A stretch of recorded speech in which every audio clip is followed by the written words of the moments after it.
Buenas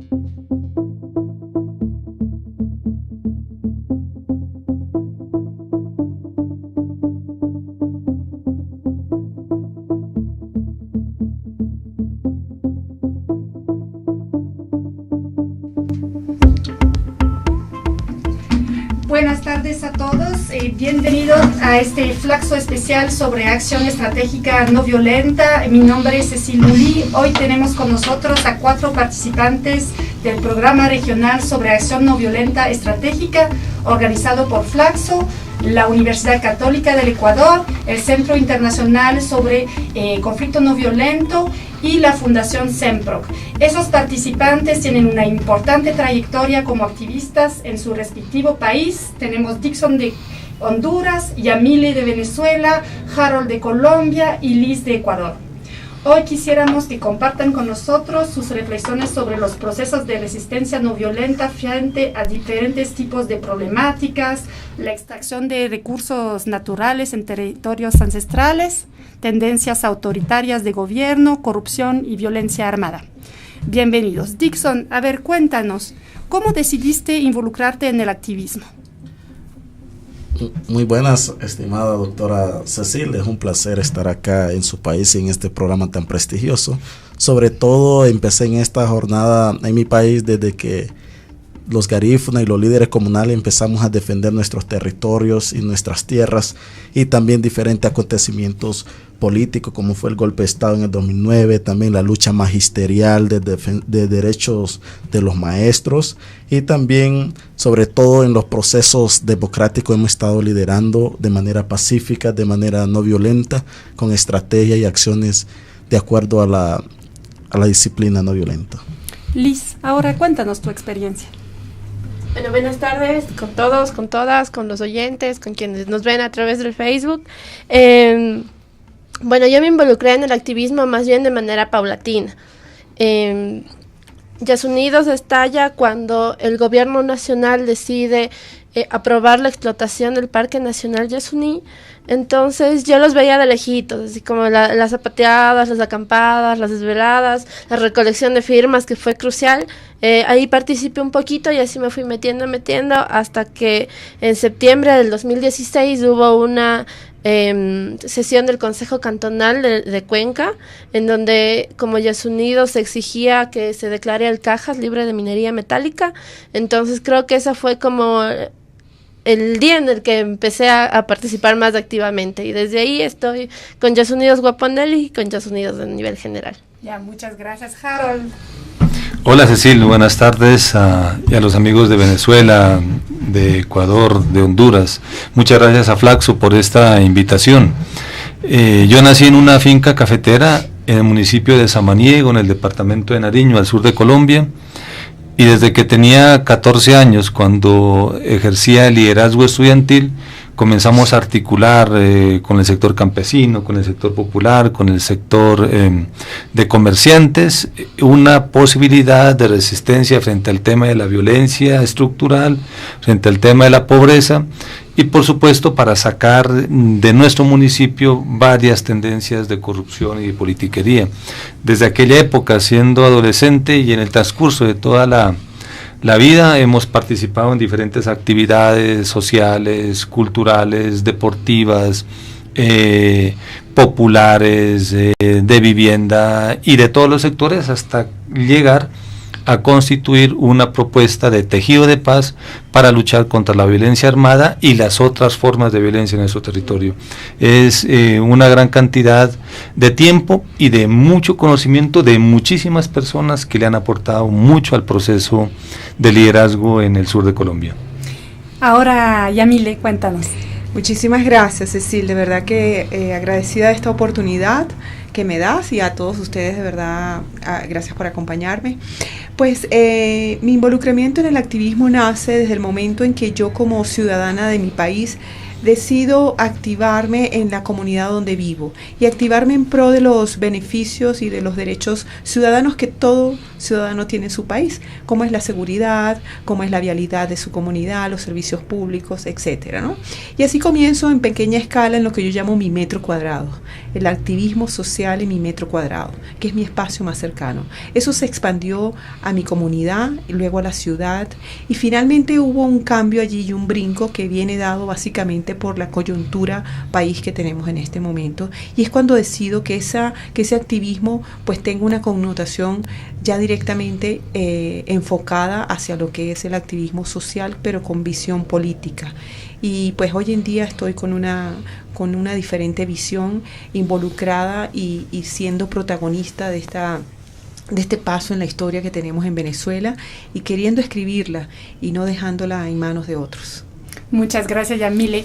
Ahora, Dixon, cuéntanos, ¿por qué es importante usar estrategias no violentas aun cuando tus oponentes no tienen reparo en usar la violencia? Efectivamente, los mecanismos o las estrategias no violentas, de acuerdo al contexto y los países, es necesario que nosotros los líderes podamos ser efectos multiplicadores, los agentes de cambio que podamos impulsar y promover las estrategias no violentas, como ser las acciones de lucha, de marcha con toda la disciplina, por ejemplo, no dejar basura, no poder destruir lo que son edificios y otros tipos de acciones que pueda verse mal el movimiento, y eso desde ahí podemos ver un componente ya en acción concreta, lo que es un mecanismo, una estrategia específica. Y también podemos ver grandes ejemplos a nivel mundial de estrategias como las que hizo Mandela, no permitir la violencia, poder dialogar o poder también informar a la gente por diferentes mecanismos, más ahora por medio de trifolios, por medio de pequeños cortos en redes sociales, incluso también audios de explicación de diferentes temáticas por las que se está luchando por esa causa, y por consiguiente también dar a conocer en qué se caracteriza lo que es la violencia o la estrategia no violenta, sobre todo cuando se hablan de resistencia civil.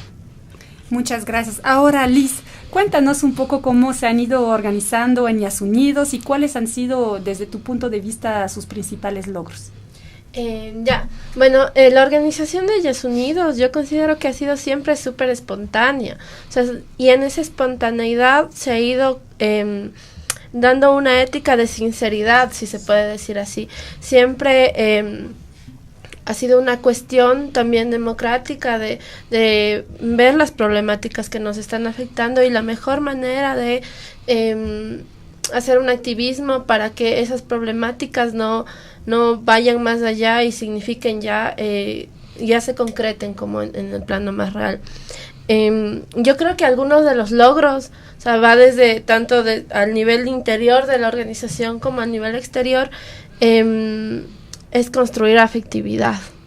Entonces yo creo que esta afectividad es súper importante para mantener nuestro movimiento vivo y para mantenerlo en constante oxigenación, porque es esta afectividad la que luego nos permite seguir trabajando y luego lograr cosas así como ya más públicas, si se puede decir. Por ejemplo, en Cuenca, cuando yo me integré, tiempo después se logró la declaratoria de la ciudad libre de minería metálica.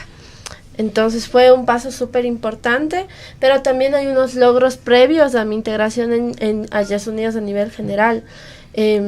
Otro de los logros que yo considero muy importantes es el haber podido estar siempre en constante diálogo también con los otros actores de la sociedad, con las otras organizaciones, con las comunidades que están en conflicto, y un diálogo sobre todo horizontal. Yo creo que estas cosas tienen que ponerse como logros porque muy pocos movimientos consideran que esto es algo fundamental, y más bien se concentran en cuestiones más que se pueden poner en esta dicotomía, en esta jerarquía de acciones, ¿no? Entonces yo creo que todo esto es un logro general y un logro que no está todavía finalizado, sino que nos permite seguir caminando siempre. El logro mayor es haber podido hacer camino con mis compañeros y compañeras, a quienes quiero y amo con el alma. Entonces creo que eso es lo fundamental. Excelente. Harold, ahora, unas lecciones clave que has aprendido con el tiempo para que funcione la resistencia no violenta frente a la violencia armada en un contexto como el colombiano. Bueno, en Colombia hay muchísimos liderazgos, grupos, asociaciones que desde la parte de la comunidad vienen resistiendo a los movimientos armados, ya sean de izquierda o de derecha, y bajo una dinámica fundamental de construir tejidos de paz o construir paz territorialmente. Yo diría que tendría como 5 elementos para comentar como lección en tantos años que nosotros hemos estado al frente de este tipo de procesos. Yo creo que el primero es que todo tiene que ser público, nada tiene que ser escondidas, mucho más cuando se hace un liderazgo social y abierto y de frente al tema de violencia armada. Si te guardas algo, si tienes alguna situación que permite no ser clara, muy probablemente tu vida está totalmente en riesgo. ¿Qué es lo que siempre hemos hecho? Apelar siempre a lo público, a los medios de comunicación, a la prensa, a la radio, a la televisión local, a todos los escenarios posibles para que se haga cada vez más público nuestra iniciativa, nuestra propuesta.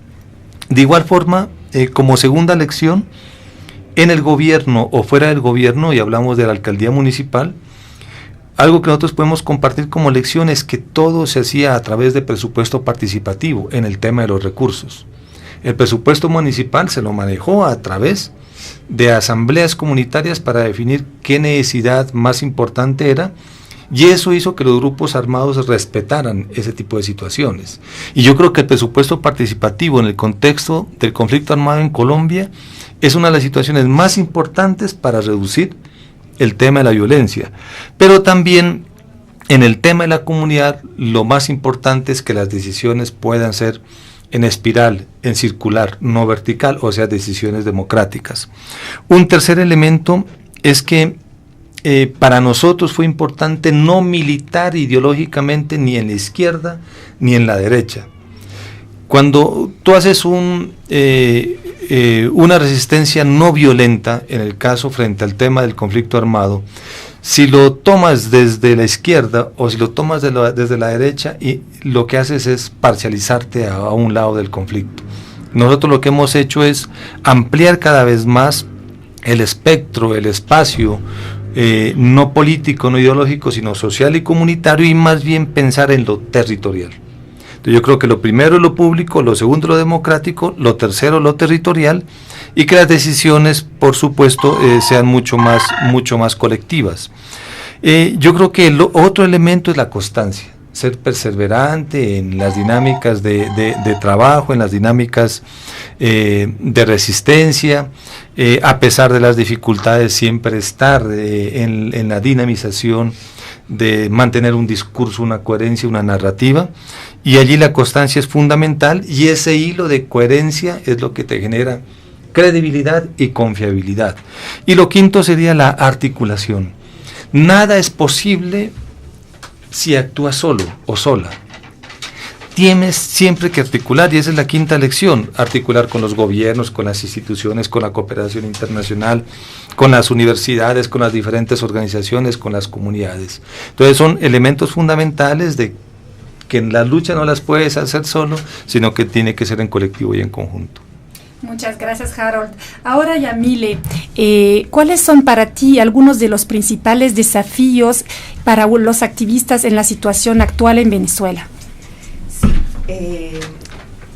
Qué casualidad que estamos, vengo a responder esta pregunta justo después de que Harold, mi compañero de Colombia, hace un buen resumen de cuáles han sido los aprendizajes.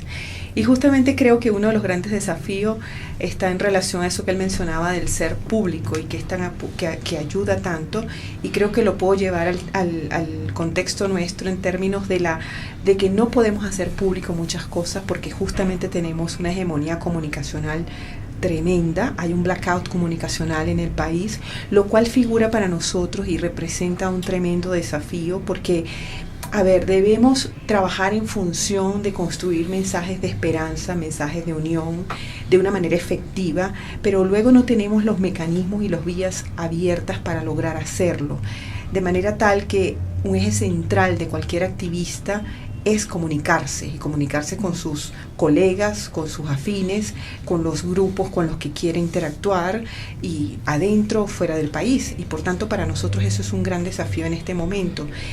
Necesitamos en ese sentido, a través de la comunicación, generar confianza en un país que está golpeado por los liderazgos partidistas, donde han habido los liderazgos partidistas, como segunda posición, pero obviamente está golpeado en primer lugar por un régimen autoritario que ha buscado siempre subyugarnos y que ha buscado siempre minimizarnos, de manera tal que hemos tenido como una doble sensación de disminuir nuestra confianza en sí mismo, primero por un régimen que oprime, y luego porque de alguna manera del lado que opone al gobierno, pues se han generado ciertas fracturas en base a divisiones que obviamente no nos han hecho bien a nadie. Por tanto, como activista creo que el desafío de fomentar unidad desde la base social, el de buscar empoderar al ciudadano en torno a asumir su rol protagónico que nos corresponde en este momento, es sumamente alto ese desafío. Y como decía también Harold, creo que un elemento clave que tenemos ahora como desafío y que lo venimos trabajando ya desde hace un año es articular las organizaciones que ya existen. Esto ha sido parte de toda esta evolución que hemos tenido, pero creo que el gran momento el gran desafío que tenemos en este momento, es articular todo esto en pro de un objetivo común. Muchísimas gracias, Yamile, por esos comentarios. Ahora, Dixon, cuéntanos un poco cómo aprendiste tú a ser un líder. ¿Leíste libros? ¿Tuviste alguna persona que te enseñó, que te aconsejó, o lo aprendiste así en el camino? Bueno, hay un dicho que aprendí en la Escuela de Formación de Líderes que decía una pregunta sobre todo: ¿el líder se hace o nace? Entonces creo que está interrelacionado las dos terminologías, relacionado a que un líder puede tener desde pequeño ese empoderamiento, esa visión o esa características, pero también es importante la formación. Empecé en la Escuela de Formación de Líder en Odeco, desde ahí me empecé a formar, conocí varias personas, me recomendaron libros, leí muchos libros progresistas, libros más que todo de la lucha relacionada a nuestros territorios, a nuestros pueblos, libros relacionados a la lucha de toda la gente que han trabajado en Honduras y que han luchado de todos los componentes, desde la academia, lucha social, lucha gremial y lucha por los recursos naturales. Y también he identificado líderes desde pequeño que dije en ese momento: quiero ser como ellos, como ser lo que es Celio Álvarez Casildo, un líder destacado en Honduras, varios como ser Luther Castillo, uno de los doctores egresados de Harvard, entre otros. En mi comunidad tuve un padre, prácticamente Eliseo Bermúdez, que me aconsejaba bastante y era como mi tutor. Mi madre me respaldaba siempre, desde los programas, asistía a la Cabildo Abierto, reuniones de patronato, líder y presidente de colegios estudiantiles en institutos de nuestras comunidades, y sobre todo también cuando estuve en la normal, lo que es la euforia del magisterio en su momento en Honduras, la lucha, defensa de los derechos de los maestros, también el golpe de Estado, estuvimos involucrando. Esa experiencia han servido en liderar, estar de enfrente, dar la cara y poder aprender. Yo considero que ha servido bastante, y también sobre todo los ejemplos de los líderes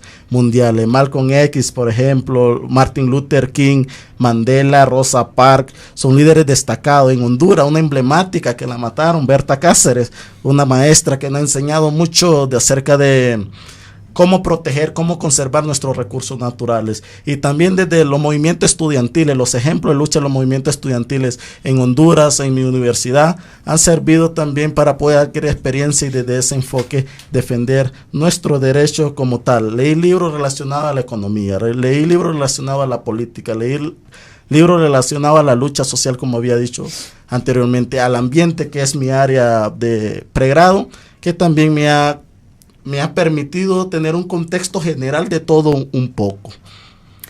Ahora, Yamile, cuéntanos un poco cómo a través del activismo los venezolanos han reforzado su sentido de solidaridad. Pues esta pregunta de alguna manera me gusta porque me trae a colación el tema de que todo proceso, por muy dañino que pueda resultar, siempre nos deja aprendizajes y lecciones. Y yo diría que la crisis que vive el venezolano no solamente ha incrementado el sentido del activismo social, sino que ha incrementado el sentido de la solidaridad dentro y fuera del país. Esto se ve reflejado perfectamente en la cantidad de organizaciones civiles que han surgido a raíz de todo este proceso, de todo índole y de todo enfoque, desde la protección de los recursos humanos, desde la defensa de los derechos civiles, la defensa específica de todos los presos políticos, desde la organización ciudadana, desde las bases vecinales, asociaciones de vecinos, fortalecimiento de los gremios, hasta las que están fuera del país, de nuestras fronteras, y que la diáspora venezolana, que está distribuida a lo largo y ancho de todo el planeta Tierra, se ha organizado de tal manera y ha llevado una representación de nuestro país a cada espacio, que ha sido increíble cómo desde afuera, sobre todo en este momento donde vivimos una crisis humanitaria de incalculables daños, muchos de nuestros compatriotas venezolanos e incluso no venezolanos, porque han sido invitados por estos venezolanos que están fuera, pues han creado unas redes increíbles de solidaridad y de ayuda de medicamentos y de alimentos para llevar a Venezuela. Eso por un lado, y por otro lado, pues el día a día cada familia recibe remesas que de alguna manera pues permiten que familias puedan sobrevivir a esta crisis que estamos viviendo. De manera tal que yo creo que esa palabra solidaridad está cada vez más latente en la piel del venezolano. De verdad que yo siento inmenso agradecimiento en este sentido. Creo que es parte de la lección que estamos viviendo. Creo que lejos de pensar que todo es malo, creo que esta crisis nos ha enseñado a valorar más nuestro gentilicio, nos ha enseñado a valorar más lo que somos dentro y fuera del país, y se lo adjudico no solamente al activismo social, sino efectivamente a la decisión que cada uno ha tomado. Así que valoro muchísimo el hecho, sobre todo, de que haya esta gran solidaridad en muchos sentidos. Muchísimas gracias, Yamile, por tus palabras. Ahora, Liz, desde tu punto de vista, ¿cuáles son las cualidades que debe tener un activista para liderar un proceso no violento de cambio social? No sé, o sea, a mí a veces la palabra como que liderar me provoca cierto ruido, porque un proceso de cambio, un proceso de construcción no es en principio individual. O sea, si tenemos grandes referentes de lucha, es porque estas personas han sabido llevar adelante un proceso colectivo con un montón de esfuerzo, con un montón de trabajo. Y yo creo que es importante rescatar eso, ¿no? Siempre poner en el centro lo colectivo, porque el liderazgo, digamos, es una categoría de doble filo. O sea, por un lado puede ayudarnos a distinguir ciertas características que no hay que perder de vista, pero por otro lado también nos ayuda, bueno, no nos ayuda, sino ha contribuido a construir una forma vertical y una forma vertical no solo de gobernabilidad, sino también una forma vertical dentro de la sociedad, dentro de los movimientos, dentro de cómo se hace la política y cómo se entiende la política. Entonces esta forma vertical es lo que luego nos lleva a pensar de que, sí, que cuando llegan las autoridades son las que tienen la razón, las que no se equivocan, etcétera, etcétera, etcétera. Entonces yo creo que una cualidad, digamos, fundamental es no pensarse como individuos, sino pensarse en colectivo siempre. Y es algo que yo aprendí en Yas Unidos, o sea, que una sola persona, una golondrina no hace verano. Entonces una sola persona no puede, siempre es cuestión de una comunidad, no solo territorial, sino también una comunidad entre personas, una comunidad amplia, que no se piensa desde un territorio, sino más bien desde cómo uno conecta, cómo uno tiene empatía con las causas y cómo uno le pone un granito de arena para que eso pueda salir, para trabajar, para que las desigualdades no sean tan densas, o para que el modelo de sistema que tenemos enfrente no no haga de las suyas, digamos, con la vida que hay que defender, con la vida que desde, por ejemplo, los movimientos ecologistas reivindicamos mucho, y también un montón de sentidos, subjetividades y cosas por el estilo. Muchísimas gracias, Liz. Ahora, nuestra última pregunta para Harold. Harold, ¿hay algunos consejos que tú quisieras compartir desde tu larga experiencia en materia de resistencia no violenta? Ahí tal vez nos escuchan muchos activistas, yo creo que sería muy valioso terminar con esa pregunta. Muchas gracias, Cecil. Antes que consejo, yo diría siempre lecciones aprendidas, porque a lo largo del tiempo y del caminar y del transcurso, lo que hacemos como líderes, como lideresas en todas nuestras comunidades es aprender. Y como el mundo es tan cambiante y las relaciones sociales tan cambiantes, siempre tenemos que aprender sobre lo que se va construyendo. Yo diría como 3 elementos fundamentales que me gustaría compartir en esta tarde. Las narrativas que se construyen en cada una de nuestras organizaciones, en cada una de nuestras regiones, de nuestros países, de nuestros movimientos de resistencia, tienen que ver como con 3 elementos fundamentales: las necesidades sociales de todo un territorio, de todo un conglomerado, frente al tema de derechos, frente al tema político, frente al tema económico, que tienen y son profundas y mueven todo un aspecto social. Allí se construye una narrativa, pero esa narrativa creo que tiene que necesariamente que vincularse con la identidad cultural. Aquí las compañeras de Ecuador, de Honduras, de Venezuela, nos han comentado cómo han ido fortaleciendo su proceso desde esa identidad misma como pueblo, y como a partir de allí las otras dinámicas frente a lo ambiental, a lo político, lo democrático, el tema del agua y fundamentalmente la territorialidad. Entonces, las narrativas se podrían construir frente a las necesidades sociales, frente al tema de identidad cultural y la territorialidad. Concebida la territorialidad como ese espacio de relaciones políticas, sociales, en un territorio concreto. Entonces yo creo que la primera sugerencia que se podría decir es que esa construcción de narrativas tienen que hacerse con base, en el caso para nosotros y de la experiencia aprendida, con base en esos 3 elementos.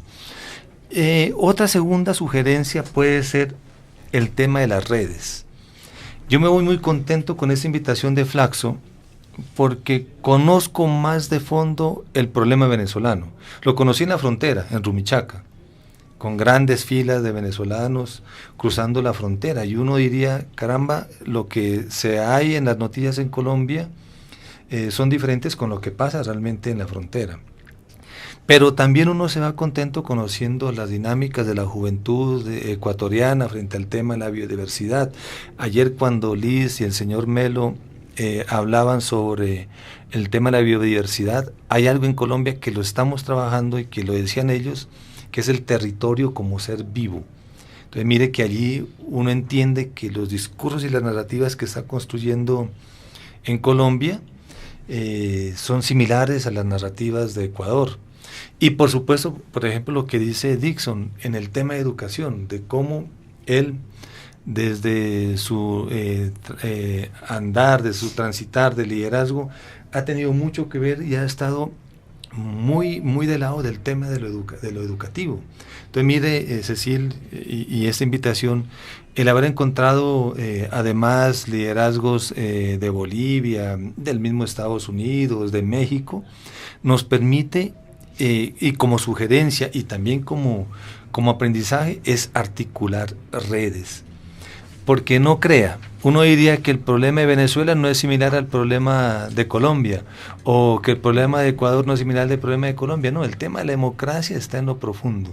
Pero yo creo que como pueblos debemos articular redes, porque estamos planteando varias situaciones similares. Ya nos hablaba de México en el tema del caracol, yo le decía, bueno, el tema de la espiral. Entonces sí es importante, como una segunda sugerencia, seguir construyendo redes locales, regionales, internacionales, mundiales, porque hay problemas hoy mundiales, multilaterales. Entonces sí es importante como pensar eso. Y lo tercero, yo creo que nada está acabado. cuando un líder o una lideresa dice, bueno, estoy hablando como la última situación, allá hay un problema. En lo social todo se renueva, todo se recrea, todo se reaprende, todo se reconstruye. Yo creo que el tercer elemento tiene que ser eso, recrearnos, reaprender, renovarnos y que sea permanente. Esa es un poco también la filosofía del espiral que había comentado cuando dimos a conocer la experiencia del Pacto Local de Paz de Samaniego, que la espiral nos permite decir que el pacto no se ha acabado, que renueve nuevos procesos. Hoy hablamos de Minga por la Paz de Nariño y muy probablemente estaremos hablando de nuevos dinamismos en la construcción de paz en Colombia. Muchas gracias, Harold. Yamile, unas últimas reflexiones. Sí, quería aprovechar este espacio. En cierta forma, quiero reforzar algo del tema de lo que acaba de decir Harold, en términos de que para mí ha sido muy valioso haber acudido a este encuentro, porque, pues, en primer lugar, me ha hecho conocer de primera mano otros espacios de activismo en la región, y conocer la profundidad de los temas en diferentes países. Yo creo que esto es de grandísimo valor. Quiero agradecer a Flaxo, a CENPROC y al Centro Internacional de Conflictos de la Universidad de Washington por esta invitación. Siento que es muy valioso. Quiero invitarlos a que esto se repita. De verdad que creo que Flaxo ha hecho un esfuerzo tremendo en esto. Aplaudo esta iniciativa y los invito a que se haga algo periódico en este sentido, porque de verdad nutre a nuestros pueblos, nos nutre a nosotros y nos activa como red de países latinoamericanos, y en este caso de las Américas, porque están incluidos otras áreas también. De verdad, muchísimas gracias. Muchas gracias, Yamile. Dixon, unas últimas reflexiones antes de cerrar. Efectivamente, quería compartir un enfoque que me he identificado y he podido observar en mi país, la parte de cómo los pueblos indígenas, ya sean garífuna, lenca, mezquito, entre otros, se unen más cuando se habla de trabajo, cuando se habla de movimiento o una resistencia civil para defender su territorio, sus recursos naturales. O sea que primero, antes de todo, soy garífuna, soy mezquito, soy lenca, antes de ser de un partido político o antes de ser de otro tipo de religión. O sea que esa hermandad por defender el territorio, porque con el territorio tenemos nuestra tierra, y para poder desempeñar nuestra gastronomía, nuestra danza y nuestra cultura como tal, ocupamos un territorio, el que está y el que se debería de ampliar mucho más, para así conservar desde toda su génesis, desde toda su principio, lo que son los pueblos originarios, pueblos autóctonos, o propiamente dicho desde cada cosmovisión y contexto de cada país. Liz, la última palabra. Bueno, yo también agradecer mucho, replicar las palabras de Yamile, agradecer mucho a Flaxo, a Liz y Enzi, a la PUSE y a todas las universidades que han hecho posible este encuentro, también a la FES Ildis, que es la que hizo posible mi llegada para acá. Yo definitivamente me voy enamorada. Y me voy a enamorar de los procesos de resiliencia de cada país, de cada territorio. Fue súper rica la experiencia de conocer cada proceso, cada organización, de conocer, como dice Harold, cada proceso desde las personas que están detrás, ¿no? Porque no es lo mismo ver las noticias sobre Venezuela que hablar con los venezolanos y las venezolanas sobre cuál es el sentir que ellos están teniendo. No es lo mismo verlo de Honduras e identificarse porque estamos como en el mismo espectro de lucha, que hablar con Dixon, que me cuente sobre Berta, que me cuente sobre el río. O sea, es una cosa súper interesante, súper bonita. Y sobre todo me voy esperanzada, porque hay en todos lados gente que está sintiendo, gente que está trabajando para minimizar estas grandes problemáticas que nos aquejan, ¿no? Entonces, yo agradecerles a todos, enviarles un abrazo grande a los compañeros y compañeras que luego nos van a escuchar, y también invitarles a que sigan fomentando este tipo de programas, ¿no? Encontrarnos con activistas de diferentes lados es súper rico, porque uno se va también con el corazón contento. Muchísimas gracias. Gracias a Dixon de Honduras, Yamile de Venezuela, Harold de Colombia y Liz de Ecuador por participar en este Flaxo especial sobre acción estratégica no violenta y compartir tantas reflexiones valiosas. Muchísimas gracias.